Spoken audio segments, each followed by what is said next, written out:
Jo, watu mna maneno, Mnyamwezi wewe hapo wewe. Mnyamwezi usiseme labda alikuwa haonekani, watu walikuwa wanafuata protocol, unaona? Kwanza tulikuwa tunamwangaikia vitu muhimu vya kidunia, unaona?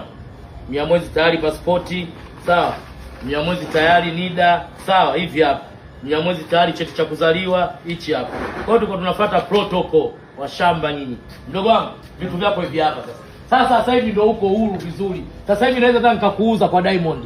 Kwa sababu nina NIDA yako, nina cheti cha kuzaliwa, nina pasipoti yako. Yaani sasa hivi niko tayari kukuuza. Nichukue faida yangu. Sawa mdogo wangu. Sasa hivi sasa utapanda ndege, utapanda boti, utapanda mtumbwi, utakwenda Ulaya, utakutana na watu fudenke. Yaani ni hivyo mdogo wangu maisha. Yaani oya, mimi nakupambania. Yaani hata baadaye nikuachie maisha mema. Mdogo wangu, achana kuwasikiliza na vichogo. Watu fudenke mna maneno, acheni kukalili maisha. Sisi hatujasoma lakini tuna protocol za elimu. Huyu siwezi haraka haraka tunishamblandi tayari tena anapandaje ndege?